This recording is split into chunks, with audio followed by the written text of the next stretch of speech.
Salut les amis, c'est Isma, bienvenue sur ce qui me fait kiffer, la chaîne YouTube qui mélange pop culture et street culture. On se retrouve aujourd'hui pour parler de 1899, la série Netflix créée par les réalisateurs de Dark. Si tu me découvres à travers cette vidéo, c'est une chaîne qui mélange pop culture donc et street culture. On fait des unboxings sneakers, des présentations de sapes liées au streetwear, mais également des reviews de toutes les séries et films qui peuvent me plaire. Seigneur des Anneaux, House of the Dragon, Star Wars, Marvel, des films voilà, en veux-tu, en voilà. Donc, sois curieux, va découvrir ma chaîne. On attaque tout de suite la review de cette série très très attendue par la communauté des sérivores, voilà, des consommateurs de séries. Euh, donc, une première partie sans spoil, puis on spoilera à donf. On attaque tout de suite. Alors, pour la partie sans spoil, d'abord, on va parler du du synopsis rapidement. Donc c'était un synopsis, on nous parlait d'un bateau qui fait une traversée, des événements fantastiques, surnaturels, comparables à des événements horrifiques, un peu dans un délire hanté, tout ça. Avec dans les extraits, les images, une symbolique de triangle, donc amalgame, triangle des Bermudes, perdu, vraiment éléments mystiques, tout ça. On nous présentait des visuels d'époque, vu que c'est une série qui se passe au début du XXe siècle. Et du coup, est-ce que ça, déjà, c'est un élément qui est réussi?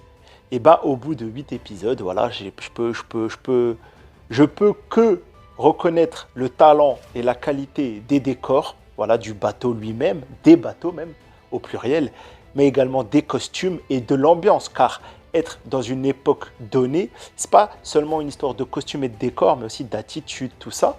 Car il faut jouer, tu vois, les mœurs hommes-femmes, il faut jouer les relations. Enfin, du coup, pour moi, tout ça, c'est validé. J'ai eu vraiment la sensation d'être à cette époque-ci, au début du XXe siècle, en 1899. Les costumes sont très, très beaux, voilà. On va voir des décors un peu d'autres décors que le bateau via les souvenirs, tout ça. Voilà, j'en dis pas plus. C'était bien aussi, mais c'est surtout le bateau et la mer à perte de vue, voilà, qui ont régalé visuellement, je trouve. Que ça soit les tempêtes, que ça soit même le bateau lui avec son beau salon, avec ses couloirs, tout ça. Sentiment à aucun moment de répétitivité dans les décors, comme on a pu avoir par exemple dans Les Anneaux de pouvoir. Euh, donc les costumes, voilà, avec des acteurs tous formidables. Donc parlons-en des acteurs. Un casting international. On va d'abord faire preuve de chauvinisme. Cocorico. Trois acteurs français, il me semble. Celle qui se démarque, c'est la fille qui va interpréter le rôle de Clémence. Voilà. Alors, c'est pas le personnage principal, c'est pas elle qui va porter la série, loin de là, mais un trio de Français, voilà, tous de bons acteurs qui sont très pertinents. Euh, il faut valoriser, tu vois. Il faut valoriser parce que si on veut plus de programmes français ou plus de français dans les programmes internationaux, il faut valoriser. En ce qui concerne, on va dire, les acteurs principaux, donc l'actrice qui joue Maura Franklin, le capitaine, peut-être, bon, surtout eux deux, je trouve qu'ils portent la série, car déjà c'est avec eux qu'on aborde chaque élément mystérieux qu'on va voir dans la partie spoiler. Voilà, ils sont très bons. Alors je les connaissais pas, je connaissais personne. De toute façon, généralement cette série c'est des no-name. Ça ne veut pas dire que c'est des mauvais acteurs, mais c'est vrai que c'est pas, j'ai pas vu de tête d'affiche, voilà, méga connue. Mais j'espère en tout cas que pour la plupart des personnes qu'on a vues dans cette série fera office de tremplin, ça c'est certain. Je vais laver un coup mes lunettes. Qu'est-ce qu'on peut dire d'autre sur le casting? Voilà, il est international, ça je l'ai dit. Il y a quand même une japonaise, il y a des Américains, il y a des Anglais. Euh, et ça a joué à la qualité du programme, surtout que généralement, les acteurs interprètent des personnages aux origines communes à leur personnage. Je ne sais pas si c'était clair. En tout cas, ils jouent des Anglais quand ils sont Anglais, des Français quand ils sont Français, tout ça. Et du coup, ouais, ça sert énormément. C'était vraiment pas mal. Et on va parler un peu de la réalisation également. Donc la réal, la mer à perte de vue, avec un sentiment, pas de huis clos, mais voilà, de l'angoisse de la mer, avec le bateau comme seul canot de survie, tous enfermés, la promiscuité. Euh, Quand la série va commencer à devenir anxiogène avec ses différents mystères, le sentiment d'angoisse par les couloirs sombres, les recoins du bateau, les sous-sols mystérieux et ensuite les éléments vraiment surnaturels, tout ça, tout est très très bien fait. Voilà, la colorimétrie rappelle énormément la colorimétrie de Dark. Voilà, donc tout ça pour tout cet aspect-là, c'est vraiment énormément validé. Voilà, j'ai retrouvé mon côté dark, une gestion du scénario euh, très très bien tissé, voilà, un scénario très très bien tissé, des acteurs très très bien castés, gérés sur le plateau, ça se voit. Euh, donc en soi, encore une fois, peut-être la meilleure, de l'année, en tout cas la meilleure série non américaine de Netflix. Et voilà, on reconnaît la main de maître des mecs qui sont derrière Dark. On va rentrer dans une partie maintenant. Spoiler, donc les amis, si vous n'avez pas vu cette série et que vous voulez répondre à la question faut-il voir cette série? Oui, allez la découvrir de toute urgence. Et ensuite, allez découvrir Dark si ce n'est pas encore fait. Maintenant, on spoil. Donc, si tu as vu cette saison 1, je peux te dire tout de suite les pieds dans le plat que j'ai aimé les 6 premiers épisodes et ensuite j'ai été un peu décontenancé. Je ne vais pas parler de déçu, car la série est d'une qualité où on ne peut pas se permettre d'être déçu. Par contre, en fait, avec les visuels, le synopsis et les 6 premiers épisodes, bah, j'étais parti dans un délire hanté, bateau, triangle des Bermudes, fantastique. Voilà, un truc, pas de SF par rapport à Dark. Cette fois-ci, je m'attendais vraiment à aller une zone tenue par le diable, les démons, des effets hallucinogènes ou de la possession ou un sortilège, un truc mystique, tu vois. Sauf qu'au petit à petit, bah, on découvre les éléments surnaturels jusqu'à avoir la tablette, les genres de portails dimensionnels qui se révèlent être bah, pas ça, et jusqu'au reveal de fin, mais on va quand même spoiler dans l'ordre, tu vois. Donc, en soi, les 6 premiers épisodes, ah ouais, j'ai fait pour te dire 6 épisodes un jour et 2 épisodes bah, ce matin, voilà. Et tout ça, c'était très bon, mais les 6 premiers m'ont plus plu, car je ne savais pas où on allait, tu vois. Euh, alors, déjà, le délire, le bateau qui fait la traversée Europe-Amérique, qui reçoit le message d'un bateau fantôme, ça c'était trop cool. L'arrivée sur le bateau, il n'y a personne, le télégraphe qui s'arrête d'émettre alors qu'il n'y a personne sur le bateau. D'ailleurs, il n'y a personne pour envoyer le message. Il y a un petit, il est enfermé. Le petit, il est mystérieux parce qu'il ne parle pas. Ensuite, le petit, il a des pouvoirs. Euh, Jusque-là, tout pouvait nous laisser croire qu'on était vraiment sur un délire. En plus, on avait la famille des évangélistes allemands là, du 18e siècle, qui était, enfin du 19e siècle, qui était limite radicalisée. Voilà, la daronne, elle voulait tuer tout le monde, tout ça, parce qu'elle pensait que c'était les enfants de Satan. Enfin voilà, c'était très stylé. Donc voilà, tout apportait de l'eau au moulin de l'erreur du fantastique. Et à travers les yeux de Mora, qui, elle, a commencé la série en nous amenant des thématiques de réalité, de folie, genre Shutter Island. Voilà, est-ce qu'elle elle est folle ou pas? Donc, toi, est-ce que tu peux, en tant que spectateur, est-ce que tu peux te remettre à son jugement à travers ce qu'elle voit? Euh, Tu la vois, voilà, ses souvenirs, car chaque épisode commence avec un rêve et cette voix un peu mystérieuse qui dit réveille-toi.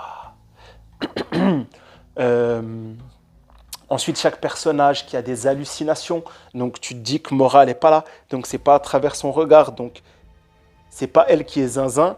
Il y a vraiment un phénomène à l'échelle du bateau. Euh, bon, ensuite tu vois les trappes dimensionnelles, tu te dis est-ce que c'est des des univers de poche. Bon, bah finalement, c'est pas des univers de poche. Euh, Ensuite, tu as les délires, genre, qui peuvent te laisser croire à un moment, tu vois, ils te font une petite. Eh les gars, c'est peut-être comme Dark, regardez. Genre, tu vois, tu commences à te dire, il y a peut-être des petits trucs, rappel, voyage dans le temps. Mora qui aurait été sur le Prometheus une première fois, avec la. Voilà, où on voit le manifeste des passagers, tout ça, son nom apparaît. Il y a pas mal de bons trucs, tout ça. Tout ça, j'ai surkiffé. Et là, ouais, on arrive à l'épisode 7 et 8. Alors, le 7, je l'ai trouvé atroce dans sa lenteur. Le 8, il était un peu meilleur. Mais c'est vraiment les 20 dernières minutes qui m'ont réconforté, rabiboché avec la série, tu vois. J'ai eu du mal à l'épisode 7, voilà, à trouver encore de l'intérêt, en fait. Bon, j'étais pas certain de la fin, c'est pas ça la question. Parce que vraiment, jusqu'à la fin, j'ai eu des surprises, tout ça. Mais je trouvais qu'on tournait en rond et qu'ils ne voulaient pas aller au final, tu vois. Ils ne voulaient pas clôturer tout ça. Et j'avais vraiment le sentiment que le meilleur était passé. Euh, donc, euh, donc, euh, donc, on est dans ce délire avec Mora et son père qui est un scientifique du cerveau au début des années 1900, tu vois. Donc on n'est pas sur l'électroencéphalogramme, on est plutôt sur la trépanation. Donc on pouvait être ouais, sur ce délire de mec qui fait des expériences. Finalement, le père, il est aussi enfermé dans on va le dire, la simulation. Et en fait, quand j'ai capté que c'était un délire de simulation, je me suis dit, mais attends, on est dans une époque où on nous parle de Ready Player One, l'Animus dans Assassin's Creed, Matrix, euh, la série Netflix E-Island. Et au final, je me suis dit, bah, c'est dommage. La série, elle est sur des terrains très exploités euh, en ces temps cinématographiques et sérigraphiques. Alors que le délire du bateau hanté avec du mysticisme et du côté surnaturel, je trouvais que c'était pas trop d'actualité, tu vois. C'est pour ça aussi que j'ai été décontenancé. Mais voilà, c'est validé. Encore une fois, je suis pas déçu. C'est juste qu'ils ont fait un parti pris auquel je m'attendais pas. Donc il va peut-être me falloir du temps pour digérer tout ça. Donc, les 20 dernières minutes de l'épisode 8, c'est Mora qui se réveille, qui découvre un vaisseau spatial, 2099. C'est son frère, le vrai méchant de la série, en tout cas c'est ce qu'on semble croire. Tous les passagers sont enfermés et lors de leur cryogénie, on peut imaginer, sont voilà, occupés par des simulations mentales. Donc du coup, il n'y a pas de délire de mysticisme, il n'y a pas de délire non plus de maladie mentale. Par contre, il y a encore des trucs qui ne sont pas clairs. Voilà, on nous dit quand même que c'est à cause du gosse que tout a commencé. Ah bon, pourquoi? Daniel a l'air d'en savoir encore beaucoup. Il n'a pas tout dit avant de l'envoyer dans la réalité. C'est con parce que c'est peut-être le seul aspect scénaristique. Bon, c'était pour faire durer le plaisir jusqu'à la saison 2. Mais c'était bizarre. Toi, tu sais tout. T'envoies ta meuf dans la réalité, elle doit affronter un ennemi, vous sauver. Les enjeux sont bien plus grands que tu ne l'imagines. Si ça, c'est pas du teasing, dis-lui tout, tu vois. Mais bref, il nous laisse à nous, spectateurs, et à elle, protagonistes, le plaisir de découvrir tout ça. Et du coup, on est dans l'espace, voilà, passager, Passenger, référence encore une fois à un film Passenger. Voilà, je trouvais qu'il y avait beaucoup trop de références pour que ça soit vraiment oufissime comme Dark. Là où Dark, je trouvais que ça sortait vraiment de tout ce qui existait. Bon, bah là, ils ont voulu faire un pas vers le mainstream pour avoir des références dans les cultures de tout le monde, dans les cultures cinématographiques et de la pop culture de chacun. Ouais, ok, bon. En tout cas, ça se trouve, ça va vous plaire, tu vois. Peut-être les fans de The 100, ils vont s'y retrouver. Les fans de Ready Player One, de Matrix, ils vont s'y retrouver. Moi, je m'y retrouve, hein, attention, c'est archi qualitatif. Encore une fois, meilleure série non américaine de Netflix cette année. Mais surpris du final, voilà. Après, une bonne série qui fait parler, c'est une série qui surprend. Donc en vrai, il n'y a rien à dire de négatif, tu vois, sur ça. Mais voilà, je suis surpris quand même. Donc, plein d'attentes pour la saison 2, en sachant que vous connaissez les réalisateurs de Dark. J'ai plus leur nom, je les aurais sûrement mis à un moment par là. La saison 2 va encore nous amener son lot de surprises, de rebondissements. Et la saison 2 ne ressemblera sûrement pas à la saison 1, comme la 3 ne ressemblera sûrement pas à la saison 2. Voilà, c'est ça le point fort de Dark et de leur cerveau génialissime. Donc voilà, je valide cette série. Le scénario, lui, m'a surpris et décontenancé à mort, d'où cette tête. Les acteurs m'ont tous voilà, régalé, tout ça. J'ai hâte de comprendre ce que j'ai pas encore compris. Peut-être, même si j'ai pas envie, un deuxième visionnage est nécessaire. Voilà, en tout cas, c'est un super divertissement. Ça, j'aime trop le dire, mais voilà, ça c'est la réalité. Très réussi. Peu de points négatifs voilà, à dire, tu vois, quand tu te rends compte que les costumes, la musique, l'acting et le scénario est bon, bah, qu'est-ce que tu veux reprocher à la série, tu vois. Mais voilà, c'est pas complexe comme Dark, ça casse pas le cerveau comme Dark, mais c'est quand même lourd, tu vois. Je suis pressé de revenir à des programmes un peu plus légers, tu vois. Parce que quand même, c'était lourd à regarder, à comprendre, à se poser des questions. Mais voilà, c'est validé. Donc les amis, vous dites-moi en commentaire si vous validez également. Si vous avez encore des interrogations sur la série, bah parlons-en. Peut-être je pourrais vous amener ma vision de la chose. J'ai pas la vérité, mais j'ai ma vision.